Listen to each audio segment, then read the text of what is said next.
Coming up on SCVTV's Community Corner, discover the slate of exceptional local talent as the 10x10 variety show returns for a special one-night-only performance. There's a new sheriff in town. Meet the new captain of the Santa Clarita Valley Sheriff's Station. Discover how the William S. Hart Union High School District is taking the lead in AI safety. Hear all about a meaningful, not-so-haunted house that's for a very special cause. And find out how you can make a difference and help the future of wildlife with Animal Track's Wild Hearts Gala. And there's a new Santa Clarita Connect app on a brand new episode of This Week in Santa Clarita. Stay tuned. SCVTV's Community Corner starts now.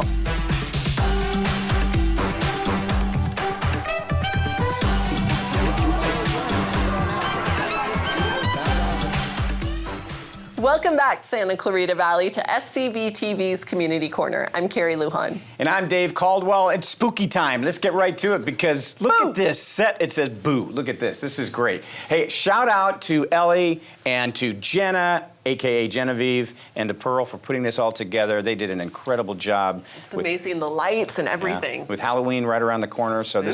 So this is fun. So we always appreciate it when you share a little bit of your time with us so we can share a little bit about what's going on in Santa Clarita, which brings us right to the state of the city. That happened. That's why we weren't here last week.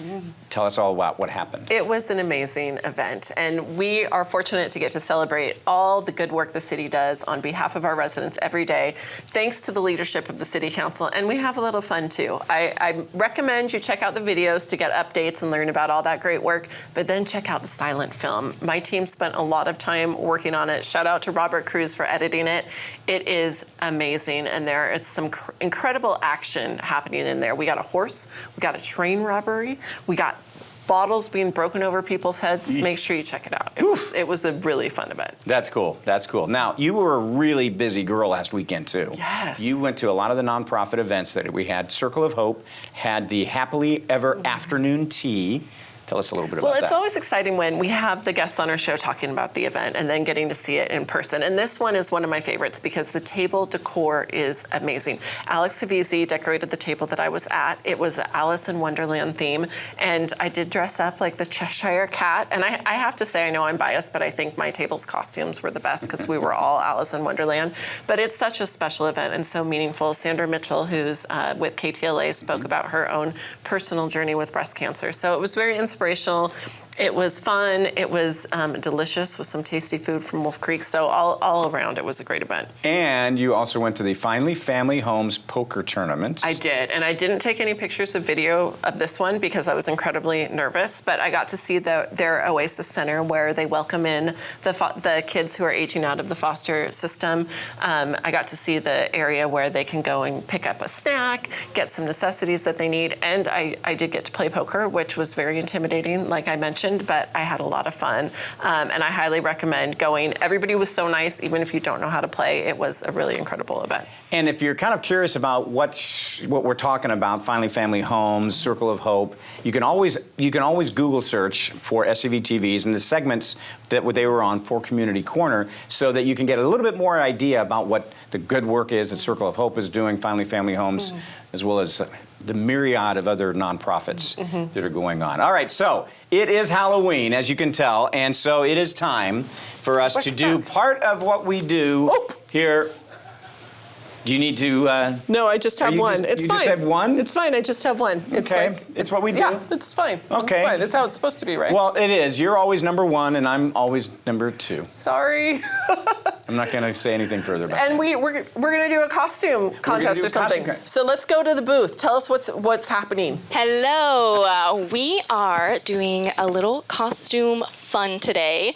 So as you can see, we have adults in here. We don't have the students from the Hart District crewing the show. We have them waiting in the hallway right now. We're going to send them in one by one. So here's how it works.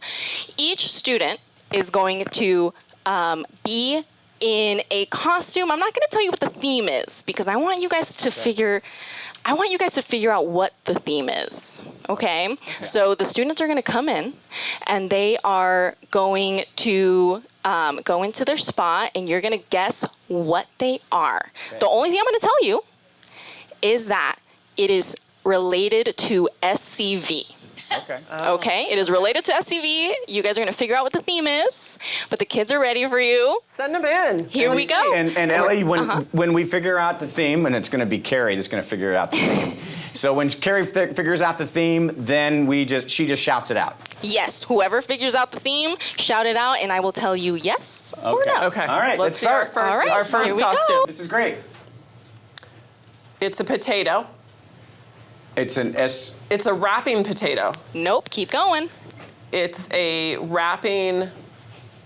It's a mic check. Let me tell you, it's not a potato. Are you sure? I'm pretty sure it's a potato. It could be a kidney, but I don't think You're it's a kidney close. either. It's an a kidney's organ? close. You're in there. It's in there. I know it's in there. It's not a Avocado. A potato. kidney bean?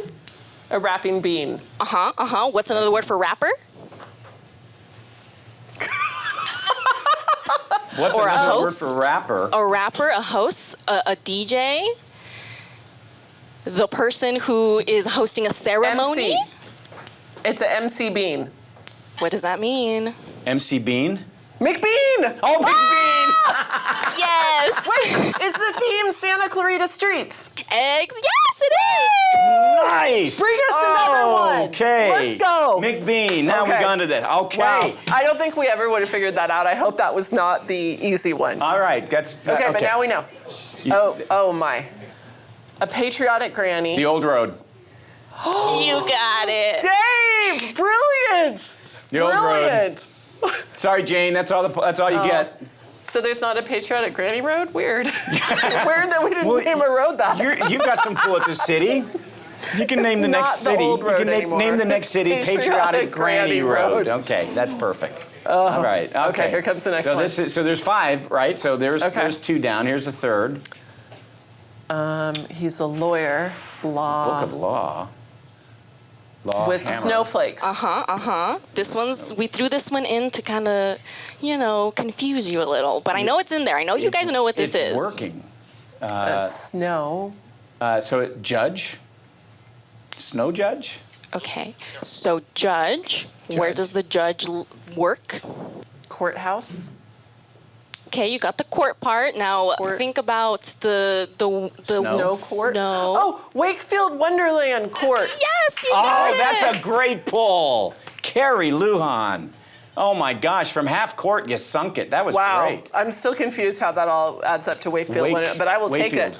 Wakefield. Winter Court. Wonderland Court. So the judge is the court, Winter Okay, Wonderland. yeah. We, Okay. we threw it in there to confuse you a little. It worked. You did confuse us. That's definitely true. All right, who's next? Flowers. Okay. Oh, and roots. What? Roots. Route Bouquet 66? Canyon. Yes. Bouquet Canyon. That was good. This is Bouquet fun. Are there Canyon. more? Can we You do? guys, this is great. This There's is very one more. creative. Oh, I want to do a All right, bunch one more. Make more up. Make more, make more streets. You need the granny. What was it? The Patriotic Granny Patriotic Road. Granny Road. That's what we need to find. All right, we're sending the last one in. All right, last one. Okay, I'm so excited. This is great. I'm so excited. We need more Halloween. Oh gosh. Movie road, movie driver, Director? action, Director Road. Driving. driver. You guys are in there. It's in there. You guys are almost there. Ballpark. Movie director. Hart Park? Not Hart Park. No. This These are one, we threw roads. this one at the end because we knew it would be the harder one. Okay, no, we're gonna figure this out. Are we? What is she doing? What is She's the thing? Directing and driving. And driving. Okay, drive. Yelling. She's angry because Drive. she got it's cut something off. drive. Drive. You know, like the road, like there, it'll be street or road. It's a drive. Okay. What's a drive? Well, but she's a director too. She's a I'll give you director. another hint. Okay. It's nearby. Nearby SCVTV. If you follow Railroad, Market. Lions. No, I'm just saying roads. 14th Street. 13th Street. No, that's not it either. what's a film, right? Film. What's another word for a theater? You're going to the Movies. Keep going. Another word for the movies. Cinema Drive. Oh! Finally, I got that. Oh my Wow, gosh. wow. That was Good My that job. was brain hurts. That was a Ooh. lot of thinking that See, we and here's the did. thing. I know that there's people at home that are watching. They're going, "You idiots! Yeah. It's Cinema Drive." Obviously. Oh yeah. Got us right. Okay. Well, that's it for that. We got a lot of fun, though. We got some very serious topics to talk about as well, so please stay with us.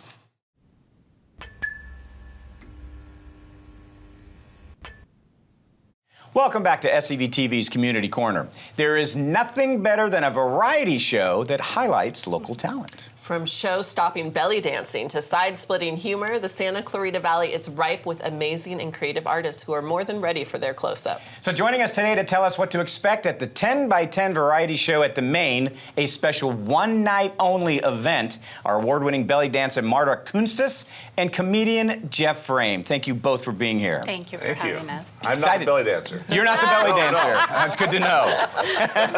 We're clarifying. That's great to know. Marta, I want to start with you. What is it about belly dancing that makes it so unique?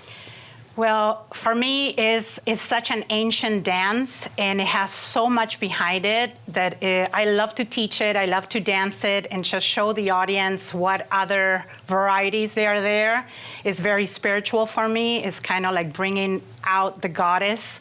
And, you know, like women, we have our jobs on the side, we have our families, we have our kids, and sometimes we forget about that, you know, feminine side that we have. So I think for belly dancing for me is not just physical, it's also emotional and spiritual. I want to bring out my goddess, and I want to do it wearing the beautiful jewels that you have on. Tell us a little bit about the cultural significance of belly dancing. And you were telling me earlier that each dance kind of tells a different story. Correct. Belly dancing, there's different styles. There's American cabaret, there's tribal, there's Greek belly dance, there's Turkish. So you're never done learning it. You always have to respect the rhythms. I always teach my dancers to also bring their own style in it. And don't worry about the audience liking you, not liking you. It's all about you. Of course, you do need to respect the rhythms and the style that you're dancing. And as I said, when a song talks about lost love, to do those facial expressions, to do different style of hands, so you can also convey that feeling to your audience. I feel myself just swaying, just listening I was to just her talk. thinking, I'm like, and I was going to just say, because swaying. Jeff has been swaying too. Yeah. Jeff is like, oh We're all like yeah. mesmerized. Jeff's inner goddess is coming out, which is concerning. It's the reason I do comedy is also to bring my inner goddess out. So that's the same reason. I feel like I'm on a boat right now. So it's good times. Well, let's bring you into this conversation, Jeff, Right. because you're a guy that doesn't really take yourself too seriously. I do not. But what is it that got you into comedy to begin with? I like to laugh. I like to make other people laugh. And it really is almost just that simple. I just think laughter, it's not the best medicine. I think penicillin is probably better. But I think it's an important thing. I don't like to think of myself as a hero, but if you want to call me that, that's okay. I think it's important. I think it's important to laugh at ourselves, at each other a little bit, just at situations. It just kind of diffuses the way we feel about a lot of things. Yeah. And I think it adds a lot of joy and takes a lot of stress off. So you've been touring around the United States. Oh, You've yeah. met people from everywhere. Do you find that there's like a different kind of humor in different areas? Do you have a favorite spot? How is the Santa Clarita comedy crowd? I love Santa Clarita. I live here. I've been doing comedy here a lot, at the Main in particular, for a number of years. Around the country, people are the same. Sometimes you just have to talk a little slower in certain places than others. You have to learn a little bit about them and figure out what maybe they are going to think is funny as well. I go to some big spots. I mean, I just got back from Great Falls, Montana. I'm going to Pierre, South Dakota in November. So I really feel like I'm seeing the world on top of Santa Clarita. But yeah, it's really just about speaking to people kind of at a level that they want to laugh at and be able to self-deprecate, I think, is a big part of it for me. I'm glad you said that, because that's something that you like to do. Yes. You kind of look at yourself, and then you kind of reveal some of yourself. Is that something that can be frightening at times when you're talking a little bit about yourself and maybe exposing yourself? And, well, not that way, but you know what I'm saying. Well, one time, and that's been expunged. No, it is. It's a vulnerable thing, and it takes you a while to get to the point where you're comfortable doing that on stage. But once you get there and you don't take yourself that seriously, it's a really rewarding thing as well. A lot of comedy, and if you look at a lot of comics, a lot of it does kind of come from, you know, either tough childhood or pain or trauma and that, and it's learning to take those situations and flip them on their heads and laugh about them instead of letting them tear you down. And so that is the vulnerability sometimes that comes up with the self-deprecation. But I love, that's the part that I love, is to be able to point the lens first at myself. And if I laugh at myself, then maybe I can laugh a little bit about, you know, I don't want to point any fingers right now. No, I don't want to.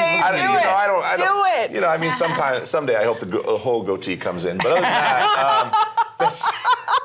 I'm just giving you a hard time, Davis. Oh, it's there. It's just a little gray. There's a lot gray. Yeah. There's a lot of gray in there. It's getting a little, Thanks. Yeah. I want to talk to Marta now. Can we do that instead? Can we do that? Change the subject. Well, what's really cool about this show, it's the 10 by 10 variety show, and correct me if I'm wrong, 10 artists each for 10 minutes? Yes. So you're getting a whole wide range of performances, from belly dancing to comedy. Comedy to storytelling to music, and that's kind of the cool thing about this. It went on for years at the Main, and they're bringing it back for one night, and it's 10 acts doing 10 different things for 10 minutes. And so if you don't like comedy, there's going to be belly dancing. If you don't like belly dancing, there's going to be a song coming up. So nothing is going to be there so long that if it's not your thing, that you're not going to find something else that you really enjoy. But what they all have in common is the same what Jeff was saying, you know, just bring joy. Yeah. You know, like even like in belly dancing, sometimes we have choreographies and we make a mistake and then we're laughing about it. You know, like, oh, okay, you know, and that's what is the main thing, is wellness, is to be happy and just, it's art. You know, give that to the audience. It's all of it is art, and it's putting art out into the world, and it's the joy that people can get out of seeing those different kinds of artistic expressions. And one thing we didn't talk about, you're the mother of triplets. Yes. What? And that is why you got into this, is what I understand. Yes, because it was a lot of bottle feedings and diaper changing. And yes, one of my friends had one baby at the same time as I had the triplets, and she's like, I don't know how you're doing it. You know, and she started taking classes, a private class with a beautiful Greek belly dancer, Angela Buttry. She's one of my teachers. So I went to her house and I said, okay, once a week my mom was gonna watch the babies and my husband, and that's how I started. And she liked my style, and she's like, do you want to, you know, join our troupe? And I was like, oh, me? You know, okay. And so that's how it happened, and it was very organic, very natural, and it was great for me. And I champion loved it. of the universe. Yes, I did a few competitions. And in one, I won first place, of course, as a goddess category. So it is for more mature dancers, not the young in their 20s. And then I did a group category also with some other dancers. Araceli, the troupe leader from Dunya Dancers, she was also with me. And we won group category Belly Dancer of the Universe, and that's worldwide. So that was it's the universe. That's a little bit more than the universe. worldwide. Yes, it's not just local, it's the universe. Yeah, it was a beautiful experience. And I always encourage other dancers to do competition, even though sometimes, you know, you have to read the scores of some of the judges and you're like, ouch, you know, that hurt. But that's how you learn. That's how you get better. And you need constructive criticism all the time, even though if it could be painful sometimes or you don't agree with it, but it's good for you. Do you like constructive criticism? I love it. I've gotten a lot of great lines from notes that people have given me over time. I think it's important. I think it's important to reflect on all the things that we do. One of the most important things I think I was taught is that the cameras add 10 pounds, and that I think there's 5 of them in here. So I'd like to make sure that anybody watching understands that part of the criticism as well. To know. Yeah. That is I think I good counted to know. 4 or 5, maybe 7. So I think that's important for people to know too. Absolutely. I just don't know if you give them that information or not. So 10 by 10 at the Main. Don't tell anybody. Yeah. When is it? When is it? Obviously, it's at the Main. What are the details of that? And how can people go to get more information and get tickets? Oh, yes, that's true. I danced twice at the Main. It was beautiful, and they're very professional. They're very kind. So it was a great experience, a beautiful theater, and it's just wonderful to have that experience, to be part of that showcase. Yeah, it's Saturday, November 8th at the Main, and it's 8 o'clock. The tickets are on Eventbrite, so it's, I think, 10x10, 10 by 10 variety, and I think eventbrite.com. And the Main probably also has a link to it as well. So. Awesome. Marta and Jeff, thank you so much for being here with us. Thanks for having us. While we go to our break here, Marta, would you mind going over and showing us a little Dance us out a little bit? dance us out? Okay. Go ahead. And then I invite you all to dance with me. Oh, well, we'll see what happens. I don't know. Yeah. That's. I would like to see Dave and Jeff belly I dance. am Absolutely. all belly, no dance. Marta, That go is- ahead, make your way on over there. Thank you so Oh, much. she's There's your going. She's music. going. She's Come on, going. Jeff. You can dance with us a little bit here. I have no rhythm.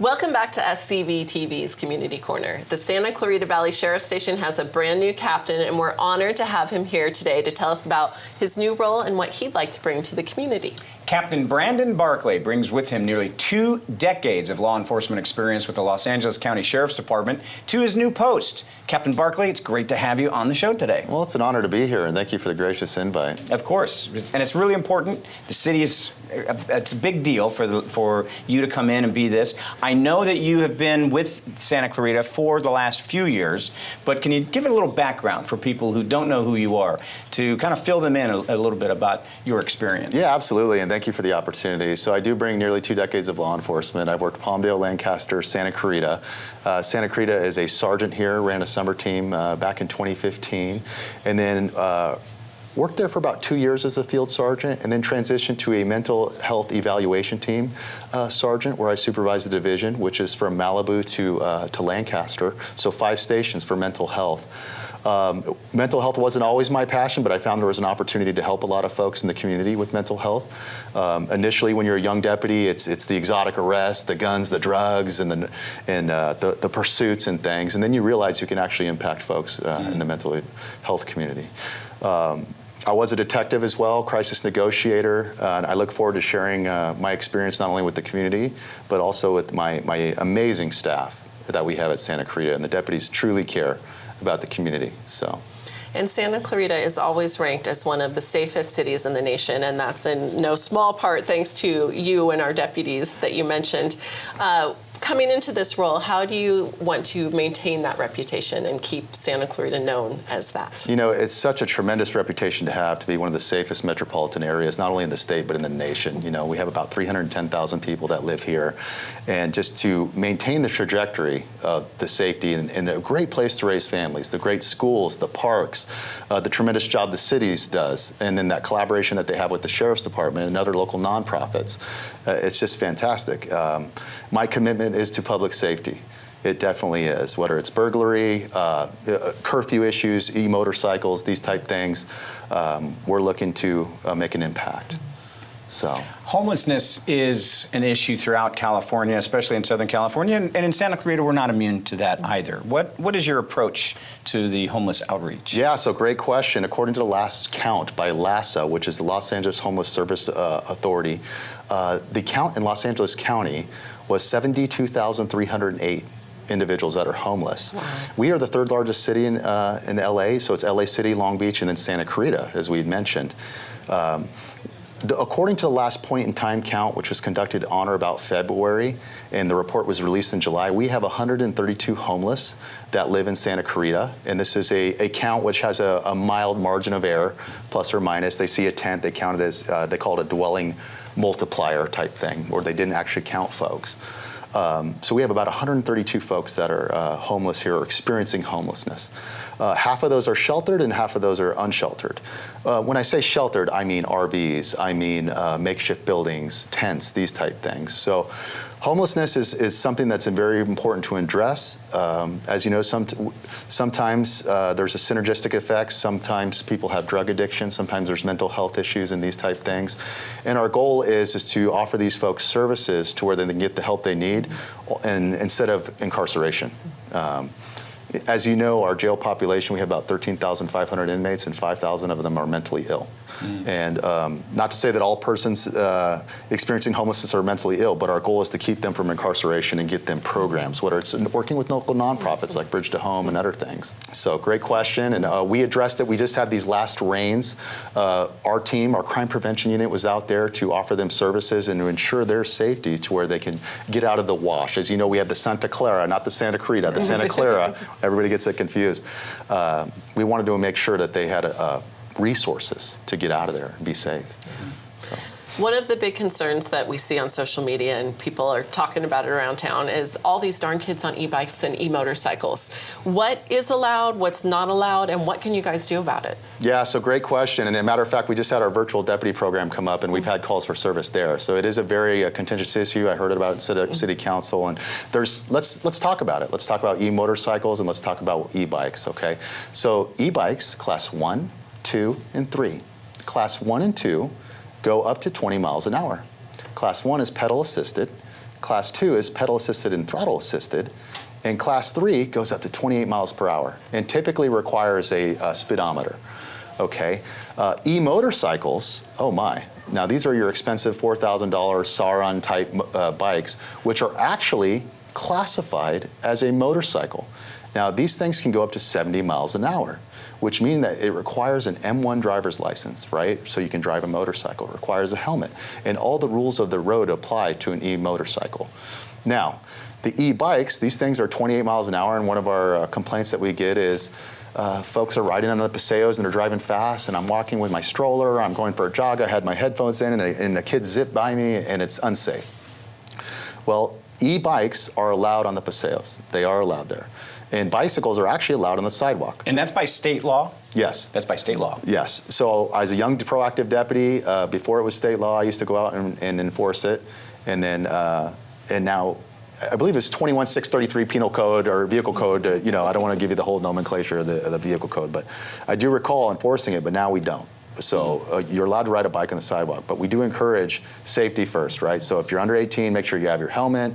And my message to you, if you're a young person on the paseos, just have mutual respect, slow it down, have self-awareness, and respect goes a long way. And so what you're saying, just to be clear, because whether it's an e-bike or just a regular pedaled bike, they are allowed on sidewalks. Yes. Both of those are allowed on sidewalks. Yes. So they're going to be sharing the pavement, if you will, the sidewalk pavement, with pedestrians walking, whether it's on a bridge, through the paseos, or wherever it might be. Yes, and you know, it's about finding the balance too, because let's be honest, one of the appealing things of Santa Clarita is the open areas and the trails, and people want their kids to have activities. And they actually, a lot of parents would rather have their kid on a bike than playing Xbox or addicted to the iPad. Right. Go out and ride your bike and go look at our 40 parks that we showcase. Matter of fact, Hart Park, our 40th park, I love that, you know, great stuff. Thanks for that. Yeah. You know, well, it was showcased well in the state of the city, and I enjoyed that program. But yeah, so it's about finding balance, and we're working strategically with the city. It's about prevention, education, and enforcement. We're not the big bad cops that are coming here and trying to give your kids tickets and take their Sauron away. But what we are trying to do is prevent the issues, educate the public on what the rules are, and then, if it comes to it, enforcement. We will enforce. Our deputies will do their job. And occasionally we'll get a complaint about towing an e-motorcycle, and then we have to educate them on the law and things. And I like to think we have a great relationship with the community, and they have an opportunity to communicate with us and air out their grievances, and we welcome that feedback. Well, and something else that has come up with the kids lately is the curfew. And Yeah. I know that some people are saying, well, what if my kid's studying until 10 o'clock? That's not what's going on here. Tell us the real deal on the curfew and what you guys have done. Thank you so much for bringing that up, because it did come up. Hey, I was studying late, and I was at Taco Bell at 10 p.m., and we're not going after the folks that were studying and going through the drive-thru to get something to eat, okay? What we are is when a bunch of kids are congregating, particularly at a local park, Pacific Crest Park, or at our local In and Out, I call it the Junction, but it's Bouquet and Soledad. And where these businesses are having to close down because there's 150 and 200 kids, and kids are doing wheelies on their e-bikes, and the business, again, has to close down, or an assault occurs. You guys may have seen it. It was in the local Signal, and they did a great job, and KHTS did a great job reporting it, where a kid took a bottle to the back of another kid's head. And this is an issue. It's not only nefarious activity, but there's other issues like drinking, vaping, and you're out. Nothing good is going to come after 10 o'clock. And look, I played high school football. I played college football. I know you want to go out and you want to engage in these, after the Valencia high school game or the Saugus high school game, you want to go hang out. But you got to do it safely and responsibly. And parents, please have some buy-in on your kids, know where they are, because we don't want them to get hurt. We don't. So. As you can see, obviously, Halloween, it's coming up on Friday. A little spooky in here. A little spooky in here, isn't it? Yeah, they did a great job. Yeah. They did a great job. Let's talk about Halloween coming up. What tips would you give to parents, especially young parents with new kids that are going out into the streets, and to those who aren't going trick-or-treating but are still driving around? What are your thoughts? Yeah, it's a great question. So, ultimately, safely, have a highly visible costume. What we don't want is you be in a poorly lit area and then you get hit by a vehicle or an e-motorcycle. We just discussed that. We don't want that. Make sure that, it may sound cliche, but parents inspect the candy. When you go get candy, please, choking hazards, and just take a look at it. Just take a double check, a look at it. Go in groups for safety, and then also have a level of parental supervision. And this includes the people that are going trick-or-treating. Now, if you're not going trick-or-treating and you're not handing out candy, I know it sounds like a no-brainer, but have your lights out, have your gate closed, and that should send a polite message, hey, we're not handing out candy this year. And I know it sounds simple and basic, and they're little bullet points, but if you take these copious tips, you may have a successful Halloween, because that's what our goal is. We don't want to uptick in our robberies because people are stealing candy with masks, So. And it's okay to have a flashlight if you're a parent going out there with little Susie and little Jimmy, standing out in the street, got a flashlight just to make certain that people are aware that you're out there. Absolutely. And if you have your pets, you can have the neon glow sticks and things, and I encourage that. It's about safety. It's about, it's an opportunity for community to come together and celebrate the fall season and things. So just safety is paramount. What else are you celebrating this fall season? So thank you for bringing that up. And Sheriff Luna has graciously authorized us to wear these on duty. So if I have hat hair, I love that. Go Dodgers. I believe they're landing in Toronto here shortly, they have. Yep. And so this is within policy as long as the Dodgers are in the World Series. So thank you for that. That's awesome. And it's increased morale at the station. You got a lot of Dodger hats. If you call for service, you may see a deputy wearing Dodger blue. That's perfect. I love we that are so LA. much. That's perfect. And if you're a Giants fan, too bad. We don't care. That doesn't matter. Brandon Barkley, the new captain of the Santa Clarita Sheriff Station. Sir. Thank you so much for joining us. And please don't be a stranger. We want to make certain you come on as often as you can, and we'll be talking about whatever's going on in Santa Clarita. No, it's my absolute privilege, and I look forward to continuing to serve. So thank you for letting me showcase and speak with you guys. Absolutely. Thank you so much. Stay tuned. We'll be right back.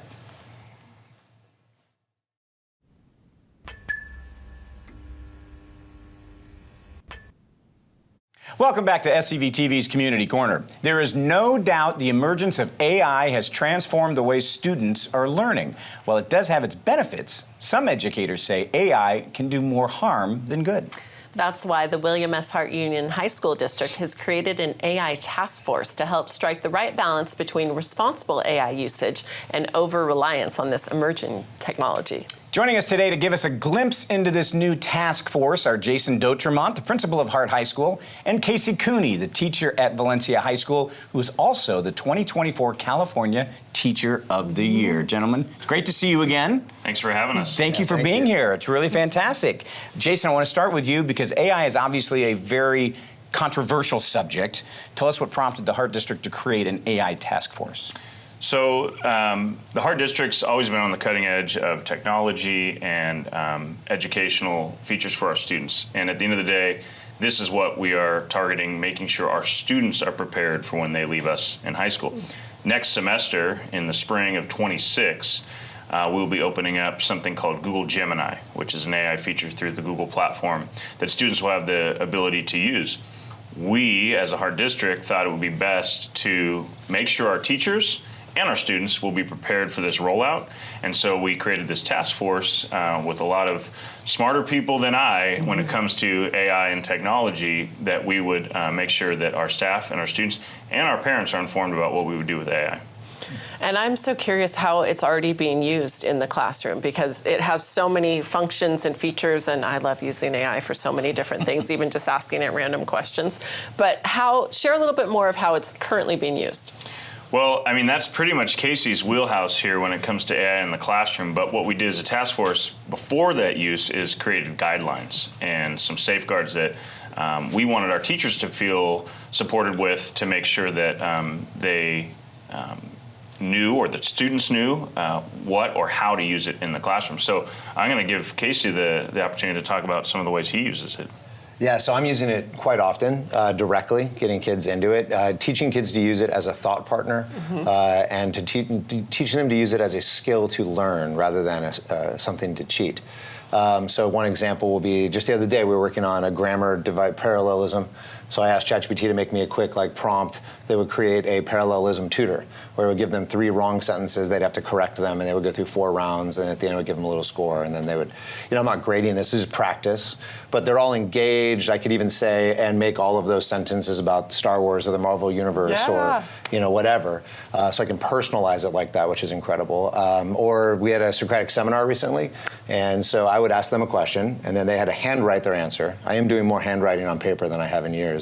And then once they had kind of their thoughts were down, then they had to open up the Chromebook, and they had to engage with the AI 3 times, back and forth, and then shut the Chromebooks, and then we talked. And it was the best and highest level of discourse I've ever seen on that Socratic seminar, because their thinking was more nuanced, because they had their little thought partner here. So I think of it more of like a framework, like human first, AI feedback, human finish, in that kind of way. So it's really a tool that we're helping to kind of amplify learning, boost critical thinking, and increase engagement in the classroom. That's so interesting. I never would have thought of it like that. No, it is interesting, and I'm really curious too, because our teachers, are all teachers, embracing this. I mean, this is a new thing. It's a brand new kind of concept. You're obviously looking at it as using it as a thought partner. I thought those were 2 words that really stuck out at me. Are all the teachers also on board, and does it require more training for teachers? Yeah, it does. I mean, I think it's kind of split, 50-50. And I understand the hesitation 100%. And I think one of the reasons that hesitation is immediate is because the cheating is so bad. I've never seen cheating at this level. And so that's kind of a lot of teachers' first introduction to AI was just the cheating. But I think as I've been talking to a lot of teachers and showing them ways that we can use it to actually boost learning, like for instance, I have a prompt where the kids throw it in and then they upload their study guide, and then it'll quiz them 1 question at a time through their study guide. Anything they get wrong, it'll create little mini lessons. And I had a mom email me that her daughter got 100% on the AP Chem midterm, and she couldn't believe it because she thought she was doing really bad in the class. And she said, "How'd you do that?" And she said, "Well, Mr. CUNY taught us how to turn it into a quizzing machine." So I think as more and more teachers hear that, they start to open their minds to it. But I understand their hesitation. But there is a thing called AI literacy, which is learning how to use it, because it is different. Google brought us the age of search, but really ChatGPT's brought us this new age, which is ask and discuss. And that is a dynamic process that, I even find myself, the other day I was trying to show the kids something and I was on Google and I couldn't find it, and I'm scrolling and I'm clicking on, and then I realized, why am I not just going to ChatGPT? And then boom, it pulled up 5 websites for me and then completely explained it for me. But so a lot of it's a behavioral shift to kind of start thinking about using it more in that way. So the teachers were a little hesitant. How about the students? Are they all in on this? We went to some seminars. OpenAI put some on. Our district allowed us to go to those. We learned that, and if parents don't know this, they need to be aware of this, over 70%, and probably higher now, 70% of teenagers are using artificial intelligence some way, shape, or form. To them, it might be foreign to us in an older generation, but for them, it's second nature. It's what they've grown up on with technology and smartphones, and now they're using this rampantly. Although I am noticing that kids are really good at copy and pasting out of it. But when you ask them to engage with it or question back and forth with it, I do see the gears of like molasses in there. And because I think we assume as teenagers they're great with tech, but AI is so different, I was over a kid's shoulder the other day and I said, "What's going on?" And he's like, I don't get it." I'm like, "Well, what don't you get?" But see, that is such a level of engagement that I don't think they're getting in a lot of their schooling, which is a lot of sitting, taking a test kind of thing. And when you learn with AI, it is a very engaging process. But why this? How come that? Well, what does that mean? Well, what does it mean if I do it this way? What are the implications of this? And so I think I feel it's a moral imperative, actually, to teach kids to engage with it and learn to use it, because I think it's their future. But I also think it can give them superpowers. I think that, I've got those kids, I care about them, and I feel like if I teach them how to use it, it, I know they're going to be able to do things that they would never be able to do without it. So I try to talk a lot about it as it's a partner. I think a lot of people hear AI, they think, oh, AI only? No, it's always they're a little partner on the side with me, and together we can go to greater heights. It sounds like what you're saying is it can enhance the learning for kids. But I want to go back on something that you kind of touched on just a second ago, Casey, and that was cheating. And you said that's become a big deal. And you were talking about it too, that 70% probably more are using AI in some way. How do you combat the cheating? How do you recognize it? Can you recognize it? Is it getting so good that maybe it's just too difficult to figure out? Well, we set up those guidelines we talked about for our teachers. Something the AI Taskforce came up with was a green, yellow, or red light activity. So we have these little figures, they look like robots, they're green, yellow, and red, and teachers are able to use those in their classrooms for assignments or for projects. And the red light activity would be, there's no AI use at all. The yellow would be, let's partner with AI, research a little bit, use that as a thought partner, as Casey mentioned. The green is, you can have all you want. But now, as a teacher or educator, and even the student in groups, needs to talk about why using AI was so important, what they learned from it. So that's the assignment, not necessarily the use of AI. So those are some things that, again, we're asking parents to look and partner with us to say, hey, are you able to use that on this assignment for this classroom? That hopefully will curtail some of that cheating aspects that's going on, because if parents and teachers and now students are understanding what could be happening with AI use, we're going to be in a better spot at the end of the day. Yeah, and as a teacher, anything I send home, I have to assume will be AI'd. So that is changing everything. I mean, homework is, but a lot of the problems we're seeing with AI in education were just kind of existing problems with education, right? Like the 20-page homework packet was never really a good idea. So now that kids are cheating on that, it's like, well, that wasn't very equitable or pedagogical anyway. So I think, but it is going to have to change a lot. I do think, though, that parents could help so much in terms of, you don't understand that? Well, pull up ChatGPT and have a conversation with it. But also, why are you copying and pasting? At a certain point, you're going to take the SAT. At a certain point, you're going to be in a college class doing the Blue Book, and it's going to show up. But if you learn to use this, almost nothing you can do. As teachers, though, I'm expecting more. Like I told them the other day recently, they were having to create like a presentation, and I said, the rubric is expecting that it's you, a graphic designer, a tech support person for Canva, and an expert on Norse mythology. Like they all have to be involved in you creating this, otherwise it's not going to do very well on the rubric. But because of that, I am seeing incredible work that the kids are producing, because they have this, genius little partner on the side helping them along the way. It's not always right, by the way, but Right. And that's what I was just going to touch on. One cautionary tale for students and for parents. There's something called, and it sounds weird, but AI hallucinations. Sometimes AI will tell you things that it thinks it wants you to hear. So you have to have some sort of skepticism when it comes to what it's telling you. If you know it may not be right, or you want to dig deeper into that, you can ask it, and it'll be honest with you at that point and say, you know what? I was just telling you what I think you wanted to hear, and actually let's dig a little deeper into this. So it actually allows students to have some reasoning as well with this. Yeah, like one thing I tell my kids is, don't ask it, is my idea a good idea? Because it'll say, oh, it's a great idea. But it's instead, very supportive. Right? Yeah. But instead, if you say, evaluate my idea, give me pros and cons, and give me alternate solutions. So a lot of it's the prompting. And so if you give it like a real generic prompt, it is programmed to please you. And so it'll sometimes fill in the gaps.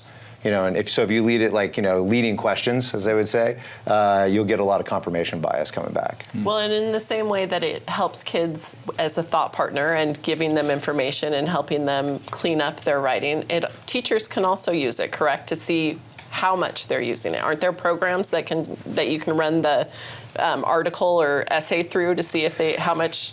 Yeah, they're not reliable, though, and there's other apps that are already out there. To outsmart Stealth it? GPT, that will just outsmart it. And they only give you a percentage, so you end up having a conversation with the kid at that point. But you should still tell the kids that you can do it right. Yeah, that there's a secret teacher program. But I think it's all about the relationship piece even more now, because I was talking to my kids the other day that I actually think that there will be a value to good writing in the future, because we can all tell when we've read something that's AI. Absolutely. And when you have that authentic voice in your writing, I think that will actually become more valuable, ironically, going forward, if you can learn to do it well, right? So that's that relationship piece with the kids that I'm trying to connect with them and kind of build that motivation going forward.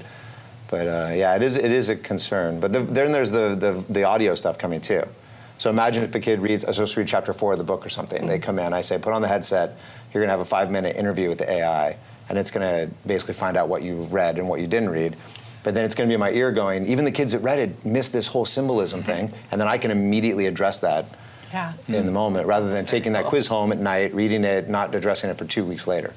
So it's going to really, I think, transform education in a positive way. So if parents are watching this, or if anybody's out watching this, Jason, where can people go if they want to get more information about the task force, about what the Hart District is doing regarding AI? Where's a good place to go? How can you help them out with that? So the Assistant Superintendent over Educational Services, Mr. Vince Ferry, he created this task force. He put us in charge of, with a lot of, like I said, smarter people than I on this task force. With this, your instructional coaches, your technological coordinators at your sites, even going to principals. We've been really pushing this with every site to make sure they're aware of what we're doing.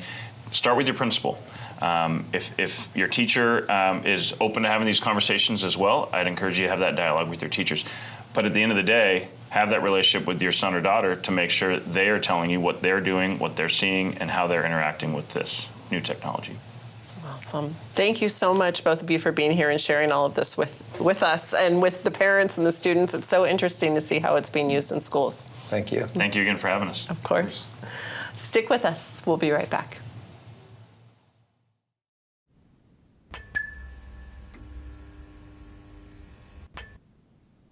Welcome back to SCVTV's Community Corner. We first met Brittany and Damian Markham around this time last year to raise awareness for the Please Save Damian campaign.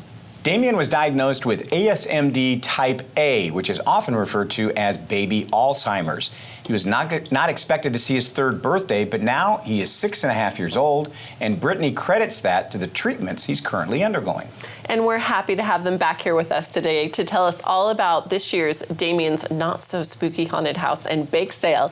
Brittany and Damian, welcome back. It's so good to see you. Oh, it's so good to be here. Thanks so much for having me on. Of course. Before we get into the details of all the Halloween fun, give us an update on Damian. We understand he's had a bit of a growth spurt. Oh my goodness, yeah. If you compared a picture of him now to a year ago when we were here last, major difference. He puts on size like nothing. He's definitely trying to take on his dad for height. So yeah, he's had a huge growth spurt. He works so hard in all of his therapies. We go to 1 or 2 therapies every day, and he's just the hardest worker, and he's such a trooper, and I'm so proud of him. Well, let's talk about the Damian's Not So Haunted House a little bit. Give us the details of this one. It's coming up on Friday. Yes, this is our 3rd year doing Damian's Not So Haunted House, and we have been adding more and more things to it every single year. It's our garage turned walk-through haunted house, but it's made especially for the youngest trick-or-treaters. We have a lot of people come who it's their first haunted house ever. It's not scary at all, but it's just pure Halloween fun, and it's got a lot of Disney nods. So people, the little ones feel immediately at ease, and it's just so much fun. And you do an amazing job with the decorations. I've seen some of the pictures. You are very talented with what you put together. Thank you. I'm a theme park designer by profession, and so it's kind of my jam. I love doing it. And part of Halloween, along with the tricks, is the treats. And you're having a bake sale, but this is no ordinary bake sale. Tell us what people can expect. Yes, the bake sale has quickly become almost just as popular as the walkthrough itself. I have a lot of great friends who are professional bakers and people in the Santa Clarita community who are just legendary bakers, and we have items that I'll get messages the next day saying, oh, do you have more of this type of thing, because I want to come back again and get more of that. So yeah, the bake sale sells out almost every night. Well, let's talk about some of the additions that you're bringing to this. And I have to expect, too, because you are so connected with the community. There is a community within the community that is coming together to really help you out. Can you tell us a little bit about some of those? Yes, well, and I am so grateful to you guys for having us on and talking about us and being so welcoming to us, especially like during the 4th of July parade when we always do our big floats. This last 4th of July when we were walking through the route, so many people along along the route told us like, "Oh, I'm so glad you're here. We always look forward to your float. We're so excited to come to your house for Halloween and Christmas." And they were really supportive of our big train float that we brought this year to the parade. And that float, which was pretty, it was decorated for the patriotic holiday, of course, then, but it is now turned into our Halloween train. It has been taken over by a bunch of fun little baby ghosts, I call them, and the kids love it. Oh, how fun. So this whole event is to raise some funds. Tell us what you hope to raise for this Halloween event. Yes, this is our most ambitious goal ever for a single month fundraiser, but we're hoping to raise $15,000 towards our campaign, and we are already past 5,000. So we're congratulations, yes. You're on your way. we're on our way, and people have been so generous in the community. They so many come to our Not So Haunted house and are not familiar with our story, but of course they learn about us when we're there and they meet Damian, and we just have such a great community that we live in. People are so generous and good to us, and so I'm very hopeful that we will reach our goal. Where do the funds go? They all go to the Wilder Nation Foundation. So people ask me what's the best way to donate, and if you want to, I have all of the links on our website, savedamian.com, but you can Venmo me, you can PayPal me, you can go directly to our GoFundMe, you can even donate directly to the nonprofit itself. It's a nonprofit that's specifically focused on creating the treatment just for kids with Damian's specific disease. So it all goes to them. They're great people over there, and they're working so hard, and I get updates from them frequently, and it's amazing to see the funds that we're raising having an immediate impact on their research and all of the things that they need to do to get this done. It's incredible. You are so inspiring. I say that every time that you're here, but you've really, embraced this and made a difference. Where can people go if they want to follow your journey and learn more about how Damian's doing and find out how they can go to the Not So Haunted house? Oh, yeah. Well, you can go to savedamian.com. A lot of information is on there. But if you're on Instagram, I'm very active on Instagram, and my handle is Please Save Damian. That's great. Brittany and Damian Markham, thank you so much. Damian is doing what I love to do most. Take a nice nap. Good nap. He takes a nap whenever he can, and we're actually going to a sleep study at CHLA right after this, so hopefully he'll sleep a little longer when we're finally there and he doesn't decide to have a second wind when we get there. It's so great to see you both. Thank you so much. Thank you for what you're doing, raising awareness as well. So thank you so much for being with us today. Thank you. Of course. Please stay with us. We'll be right back.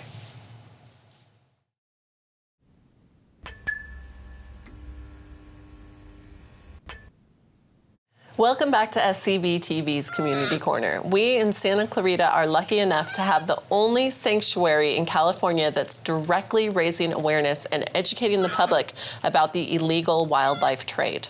Animal Tracks is home to more than 70 animals of 26 different species, and in order for Animal Tracks to continue its worthy mission, the local nonprofit will be holding its first ever Wild Hearts Gala. And boy, do we have some excitement here for you today. Joining us to give us a sneak peek at this fabulous event are Animal Tracks founder Stacy Gunderson and Animal Tracks ambassador Danielle Sanders, and the cutest monkeys you'll ever see. Ladies, thank you so much for coming back. Thanks for having us. So Stacy, remind us, tell us all about Animal Tracks. We are a 501c3 nonprofit that takes in exotic animals that need a forever home. And Tara here, once she retired, needed a forever home. She's the monkey from Pirates of the Caribbean, the Black Pearl. So she's kind of a big deal. Yeah. She's kind of a big deal. And we live in Tara's world. How old is Tara? She is 31, and she has mid-stage lymphoma. Oh. So she's being treated for that. She's doing great. Monkeys can live up to 40 years. We think she's going to get close to that. Even with that mid-stage lymphoma? Yeah, I have something to tell. If you have an animal suffering with cancer, there's something called Larch Tree, L-A-R-C-H, and it helps a lot with the lymphatic fluid, and it's helped her tremendously. How did she end up at Animal Tracks? She retired. So her movie animal company that owned her retired and moved away, and they were placing animals, and due to my movie background, they placed her with me. So that all brings us to the Wild Hearts Gala. Danielle, let's bring you into the conversation. Give us the details of the event and what its purpose is. Well, awareness, number one, but also being eco-conscious. And so this is one of those events. It's really my first real sustainable event. So we're rolling out the green carpet for all of our guests and our celebrities who really care about the planet. We have, I want to make sure I get this right, Animal Tracks Wild Hearts Gala. We're celebrating those who protect the voiceless. And that's these guys right here. And so this isn't your average gala. It truly is a fully plant-based, eco-conscious, and fully intentional event. So guests will be participating in not only helping us at Animal Tracks, but they're going to get a one-of-a-kind experience. We have a fabulous Asian-inspired buffet from Go Ko Ku, which is a very high-end Asian restaurant out there in Hollywood. And we'll have complimentary beverages, and everything has sustainability in mind, because living with compassion doesn't just feel good, but it actually tastes good too. I see, David, I see you wondering, this menu's going to be delicious. No, I'm not. I was just thinking about it, about why the decision to go plant-based. I know there's a specific reason for that. Well, we're trying to go green in every way possible, not only with our green carpet, but in showing that, a lot of our animals are also green as well. They're very plant-based as well. Not all of them, not all the animals. We have pigs, and they definitely they'll eat anything. No vegetarians in the pigs. I was watching what Tara chose. She just went through all of her little snacks here, threw aside the avocado and the mushroom, and seems to like the peanuts the best. went for the peanuts. Definitely going for the peanuts. So with this event here, what we really want to do is shine a light on the illegal animal trade, because the only way to do that is through advocacy, education, and sanctuary, like Stacy and her crew does. Now, did you guys know that the 4th largest crime in the world is actually the illegal animal trade? Animal trade, really? The 4th largest. It crosses borders. It's international. It affects ecosystems. It affects so many. It's not just the animals, but those stories are also very heartbreaking too. And so that's what this whole event is about. We are aiming to put an end to all of that with a fabulous performance, with a tribute to Jane Goodall, who the crew they were lucky enough to meet. And we really want to make sure that we have something special that you haven't experienced anywhere else. And it's all taking place November 7th at the E-Bell of Los Angeles. They're transforming this beautiful venue into a sanctuary of change. And tickets are still available, so please buy them up. Come on down. Sponsorships are available.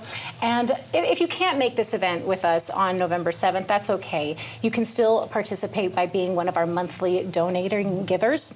And one of our biggest deal would be our monthly donations, even something as small as $25 a month. Seems like, a couple coffees, that's one coffee run, if we will. If we can all spare that once a month, then that will make such a huge difference in the animals of these exotic wildlife here. They give them a second chance on life. Yeah. If we can just get 200 people to sign up for $25 a month, that's going to give us $60 grand, and that's going to make a huge difference. So that's really what it's all about. So the fun thing, Stacy, is that Tara is one of the monkeys that you brought with us. She is. She's a retiree, and we're also looking for retirees who are looking for something to do to come volunteer with us. That's a great idea. Chop up food, all kinds of things. My retiree is a cougar. Would you like to meet her younger man? Yes. Can we bring Marley in? Hi, Marmar. So Marley is a man half her age. Thank you, Josh. Rightfully so. And Tara is kind of a lone wolf. She doesn't get along with a lot of monkeys, because she's Hollywood. And Marley here he likes shoes. So the boys are very gregarious. Yeah, he's a Keebler elf. He makes shoes in his spare time. And he likes to see her tread, and he likes to make sure that it has a good stomp. Only the boys do that. Should I stomp it? Well, he'll go on the ground and push it for you. Oh, he will? Yeah, he wants to check it out. So I shouldn't do it. Yeah, you have to wait till he asks you. Okay. But it You wanna see really, my shoes yeah, too? he goes, let You me wanna see see my yours. shoes? Yep. He's What like, do you think? yeah, that's a good one. They smell good, right? Okay. I'm a little curious, too, is that the funds that are going to be raised. Can you talk a little bit about what is going on at Animal Tracks and why you're needing to raise the funds? Absolutely. Animal Tracks is going to be moving. Oh. So yes, we found a much larger piece of land, and we're going to be building a much bigger facility for these animals. So we're in the beginning stages of a capital campaign. We have a beautiful angel donor who's helping us do this. Things are coming up roses, and these animals aren't going to live in little tiny cages like they used to in the movie industry. They're going to live in a beautiful sanctuary that's worthy of them. That's amazing. Tara, are you excited? She goes, don't hit on my boyfriend. Yeah, she's coming between you and... She is. Yep. And he's like, I just want to see your shoe. Now you'll notice the monkeys can tell if you're male or female, and you'll notice he's making friends with you first. And that's on purpose, because male monkeys are the protectors. So he's picked you out as a male, you're going to be a protector with him. Okay. And you're going to protect all of us girls. Okay. So if anybody comes in here crazy, Thank you you. jump in front of them. That's Marta us. will help you. They love you. I love their tails, the way that it's curling around. Prehensile tails, they're arboreal monkeys. They would live about 200 feet up in the canopy. And they're being taken out of the canopy right now to be given to you as pets. And so their job is to grow the world's rainforest with their behinds, not to live in our homes. And an exotic animal lasts about 2 years in your home before you're looking to place it. And if you're a bird that can live 80 years, that's 40 homes you're going to have to find in your lifetime.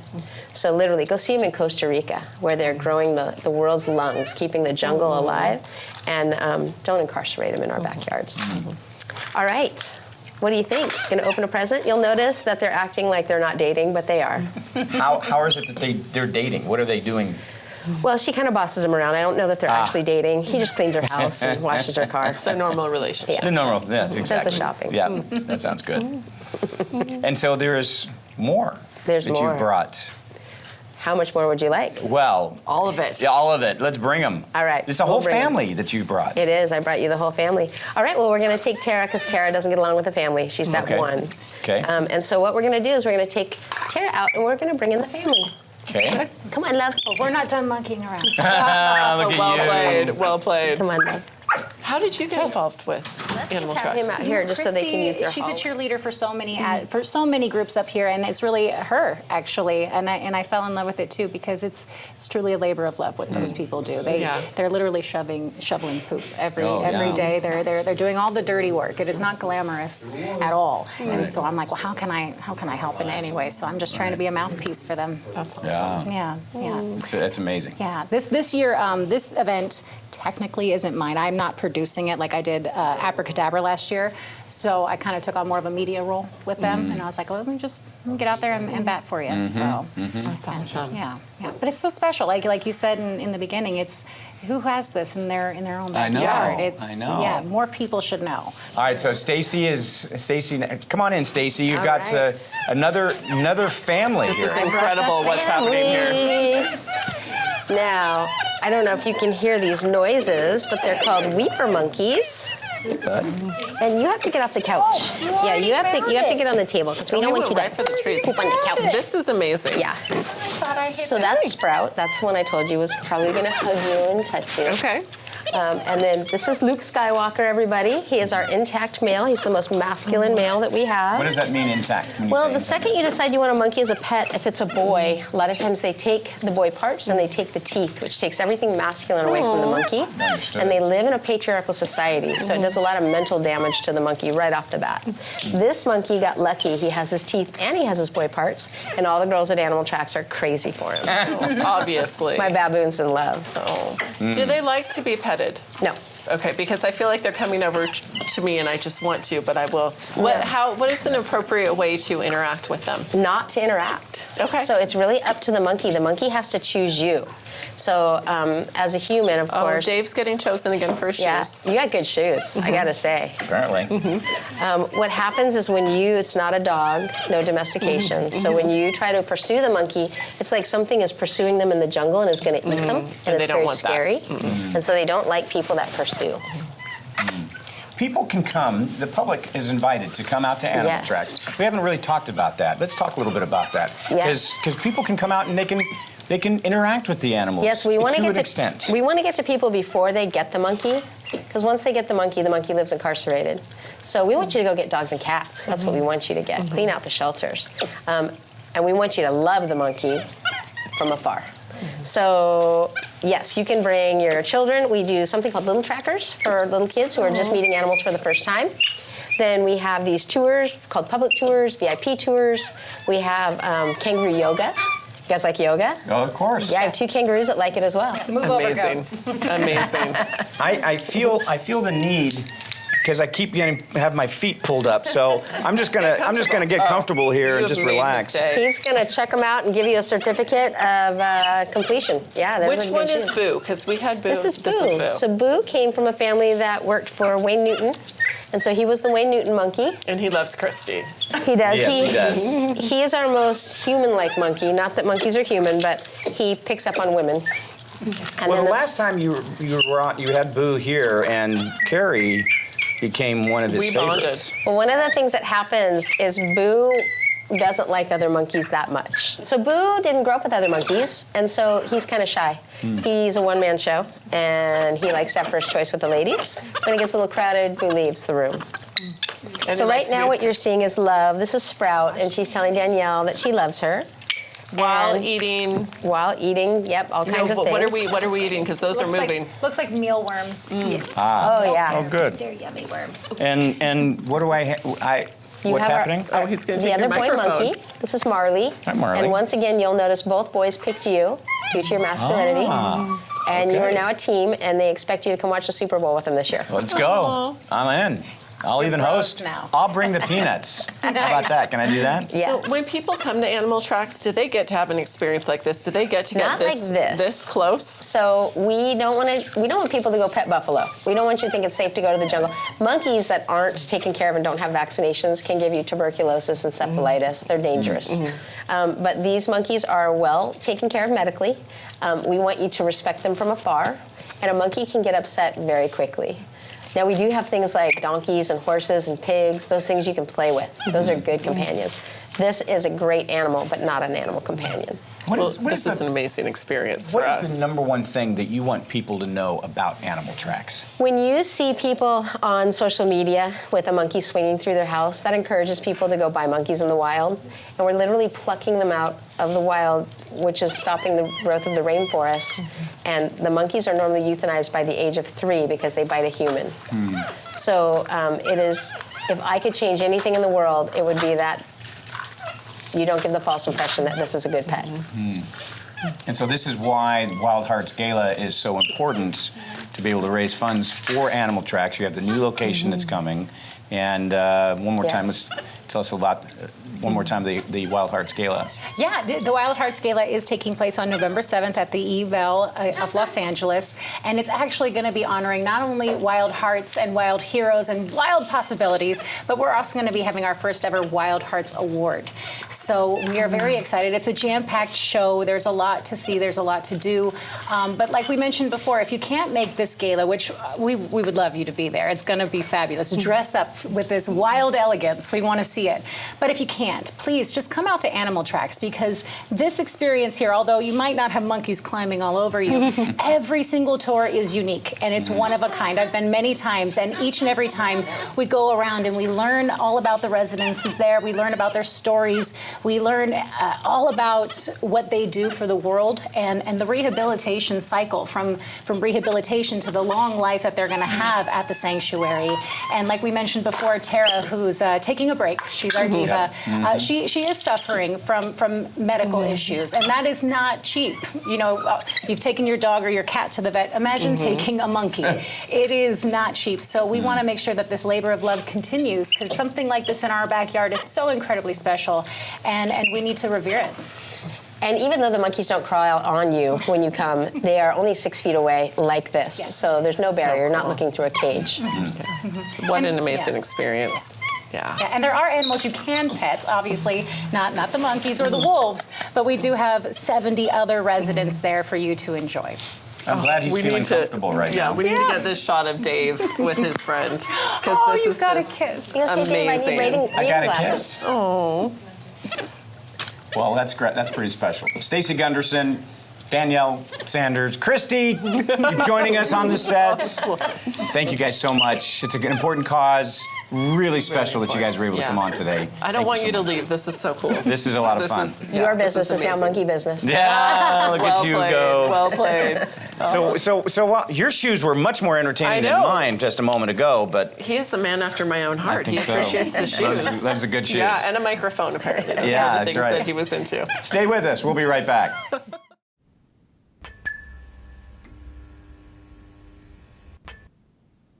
Welcome back to SCVTV's Community Corner. Santa Clarita Transit has a new app. Santa Clarita Connect is a one-stop shop for all of the Santa Clarita Transit demand response services. Hear all about it on a brand new episode of This Week in Santa Clarita. Santa Clarita Transit has some exciting news. Building off the momentum of our new app that launched last summer for our popular Go Santa Clarita service, we are adding 2 more ride options to the app, Dial-A-Ride and Access Services. This means all 3 of our demand response services will now be in one app. To mark this exciting evolution, we have renamed the app from Transit on Demand to Santa Clarita Connect. With this integration, our Dial-A-Ride and Access Services community will now also benefit from the app's many improvements to the booking experience, resulting in greater control, convenience, and independence. By using Santa Clarita Connect, riders will be able to book a ride entirely themselves at any time. No need to call in. They can also plan and schedule their trips at their pace while experiencing the easy process of selecting pickup locations and times. We are excited that all of our riders can now benefit from the new, innovative app, Santa Clarita Connect. Download it now from the Apple and Android app stores and visit santaclaritatransit.com for more information.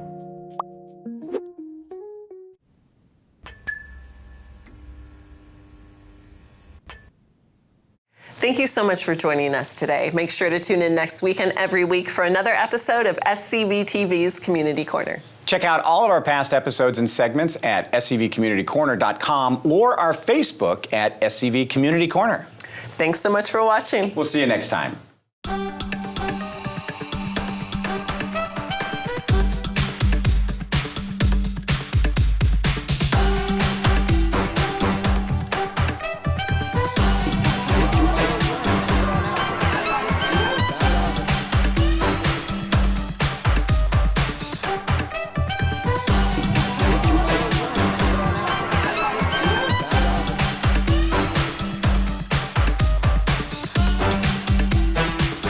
At SCVTV, we believe in the power of television to inspire, educate, and unite our community. But we can't do it alone. Donate today, and together we can continue to create meaningful content and provide next-generation workforce opportunities.